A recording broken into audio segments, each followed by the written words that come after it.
അസ്സലാമു അലൈക്കും വറഹ്മത്തുള്ളാഹി വബറകാതുഹു. പ്രിയ സഹോദരങ്ങളെ, ഇസ്ലാമിൽ കണ്ണേർ അൽ ഐൻ എന്നത് യാഥാർത്ഥ്യമാണെന്ന് നബി തങ്ങൾ വ്യക്തമായി പഠിപ്പിച്ചിട്ടുണ്ട്. ഒരു ദിവസം സഹൽ ഇബ്നു ഹുനൈഫ് റളിയല്ലാഹു അൻഹു കുളിക്കുകയായിരുന്നു. അപ്പോൾ ആമിർ ഇബ്നു റബിയ റളിയല്ലാഹു അൻഹു അദ്ദേഹത്തെ കണ്ടിട്ട് അതിയായ അത്ഭുതത്തോടെ പറഞ്ഞു, ഇത്ര മനോഹരമായ ശരീരം ഞാൻ കണ്ടിട്ടില്ല. അതിന് പിന്നാലെ സഹൽ റളിയല്ലാഹു അൻഹു പെട്ടെന്ന് തളർന്നു വീണു. അദ്ദേഹത്തിന് കണ്ണേർ ബാധിച്ചു. ഈ വിവരം നബി മുഹമ്മദ് നബി തങ്ങളുടെ അടുത്തെത്തിയപ്പോൾ നബി തങ്ങൾ ചോദിച്ചു, നിങ്ങളിൽ ഒരാൾ എന്തിനാണ് തൻ്റെ സഹോദരനെ കൊല്ലുന്നത്? നിനക്ക് അവനിൽ ഇഷ്ടപ്പെട്ടത് കണ്ട സ്ട്രെങ്തൻസ് നീ അവനു വേണ്ടി ബറകത്ത് പ്രാർത്ഥിക്കേണ്ടതല്ലേയായിരുന്നു? ശേഷം നബി തങ്ങൾ ആമിർ റളിയല്ലാഹുയോട് വുദൂ ചെയ്യാൻ നിർദ്ദേശിച്ചു.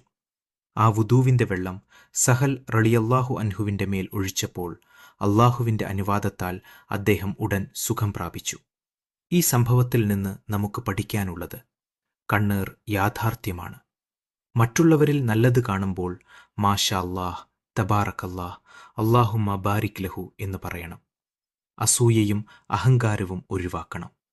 രാവിലെയും വൈകുന്നേരവും നബി തങ്ങൾ പഠിപ്പിച്ച ദിക്റുകളും സംരക്ഷണ ദുആകളും പതിവാക്കണം. കണ്ണേർ ബാധിച്ചാൽ ഖുർആനിലെ റുഖ്യയും അള്ളാഹുവിനോടുള്ള പ്രാർത്ഥനയും സ്വീകരിക്കണം.